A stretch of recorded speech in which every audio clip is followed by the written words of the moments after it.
કોને કહેવાય? વિવેક એટલે સદબુદ્ધિ. સદબુદ્ધિ એટલે સત્ય અસત્ય આદિની પરીક્ષા અથવા કર્તવ્ય અકર્તવ્ય આદિની સમજ.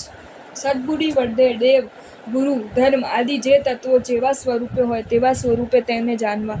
હિતકર અહિતકર, સાચું ખોટું, સારું ખરાબ, કાર્ય અકાર્ય, ભક્ષ્ય અભક્ષ્ય આદિનો ભેદ પાડવો. ભેદ પાડીને સાચાનો સ્વીકાર કરવો અને ખોટાનો ત્યાગ કરવો. હિતકરનો સ્વીકાર કરવો અને અહિતકરનો ત્યાગ કરવો. કાર્યનો સ્વીકાર કરવો અને અકાર્યનો ત્યાગ કરવો. ભક્ષ્યનું ભોજન કરવું અને અભક્ષ્યનો ત્યાગ કરવો વગેરે એનું જ નામ વિવેક છે. પુણ્યોદય આપણે જૈન કુલ જેવા ઉત્તમ કુલમાં જન્મ્યા છીએ અને આપણને જન્મતાની સાથે જ સુદેવ સુગુરુ અને સુધર્મ મળ્યા છે. તો આપણાથી કેવા વિચાર કરાય, કેવા વિચાર ન કરાય, શું બોલાય શું ન બોલાય, કેવા કામ કરાય કેવા કામ ન કરાય, એનો સદબુદ્ધિ વડે વિચાર કરવો. વિચાર કરીને વિચારવા યોગ્ય જ વિચારવું, નહીં વિચારવા યોગ્ય ન વિચારવું. બોલવા યોગ્ય જ બોલવું, નહીં બોલવા યોગ્ય ન બોલવું. કરવા યોગ્ય જ કરવું, નહીં કરવા યોગ્ય ન કરવું. એનું નામ વિવેક છે. સદબુદ્ધિ વડે આ પ્રમાણે વિચાર કરીને મન વચન કાયાની સર્વ પ્રવૃત્તિ આપણે વિવેકપૂર્વક જ કરવી જોઈએ. પ્રશ્નો પણ વિવેકપૂર્વક વિચાર કરીને જ પૂછવા જોઈએ. વિવેકપૂર્વક વિચાર કરીને પ્રશ્નો પૂછવાથી સામા માણસનું ચિત્ત પ્રસન્ન થાય છે ને તેને દુઃખ લાગતું નથી.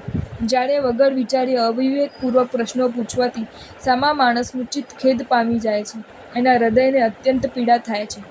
અંધાને અંધો કહો કડવો લાગે વેણ, હળવે રહીને પૂછીએ શાથી ખોયા નેણ.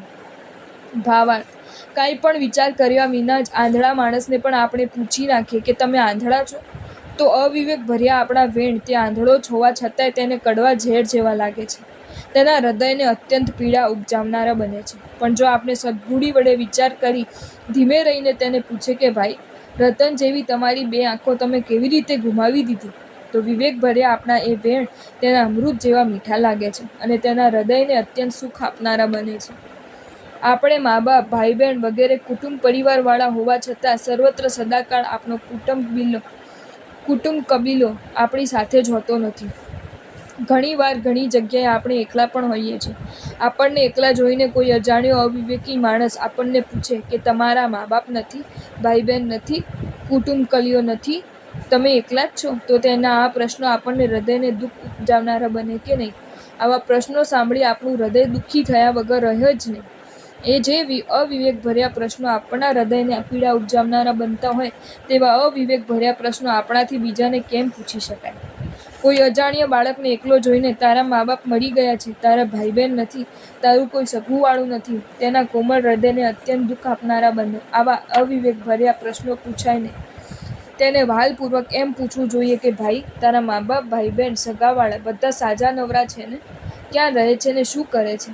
આમ વિવેકપૂર્વક વિચાર કરીને પૂછાયેલા આપના પ્રશ્નો તેના સુકોમળ હૃદયને અત્યંત સુખ આપનારા બને છે. તેવી જ રીતે કોઈ આચાર સંપન્ન સાધુ મહારાજ કોઈવાર ક્યાંક એકલા જોવામાં આવે ત્યારે વિચાર કર્યા વગર વિવેક રહિતપણે તમે એકલા જ છો, એકલા જ ચોમાસું રહ્યા હતા, એકલા જ જશો વગેરે પ્રશ્નો પૂછાય નહીં. એકલા રહેવું એ સાધુ મહારાજનો આચાર નથી. આચાર વિરુદ્ધના પ્રશ્નો આચાર સંપન્ન સાધુ ભગવંતોને પૂછાય જ નહીં. સદબુદ્ધિ વડે વિચાર કર્યા વગરના અવિવેક ભર્યા આચાર વિરુદ્ધના આપણા પ્રશ્નો આચાર સંપન્ન ગુરુ મહારાજના હૃદયને ખેદ ઉપજાવનારા બને છે. તેથી તેમની આસાધના થાય છે.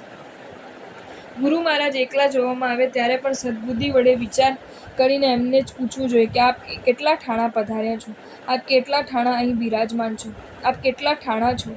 આમ વિવેકપૂર્વક પ્રશ્નો પૂછવાથી ગુરુ મહારાજનું ચિત્ત પ્રસન્ન થાય છે અને આપણા ઉપર તેમની કૃપા વરસે છે.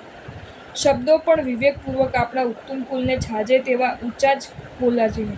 પરમોપકારી ગુરુ ભગવંતને મહારાજજી, સાહેબજી, ગુરુજી, મહારાજ સાહેબ કે ગુરુ મહારાજ કહેવાય. પાછળ માનવાચક જી અથવા સાહેબ શબ્દ લગાડીને બોલાય, પણ એકલો મહારાજ શબ્દ બોલાય નહીં. ગુરુ મહારાજ પાટે પાછળ માનાર્થક જી કે સાહેબ શબ્દ જોડ્યા વગરનો એકલો મહારાજ શબ્દ તોછડો ગણાય છે.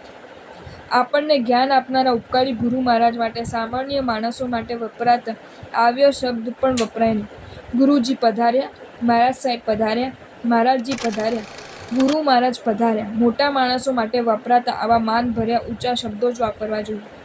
ગુરુ મહારાજ માટે આવ્યા વગેરે સામાન્ય શબ્દો બોલવાથી આપણું અસંસ્કારીપણું પ્રગટ થાય છે અને આપની શોભા ઘટે છે.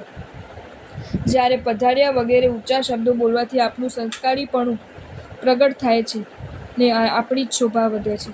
આપણું બોલવું ચાલવું વગેરે બધું આપણી શોભા વધારે તેવું જ હોવું જોઈએ. જો તમને આ વિડીયો ગમ્યો હોય તો આ વિડીયોને લાઈક કરો અને મારી ચેનલ જૈન ફેક્ટ્સ એન્ડ સ્ટોરીઝને સબસ્ક્રાઈબ કરો. ધન્યવાદ.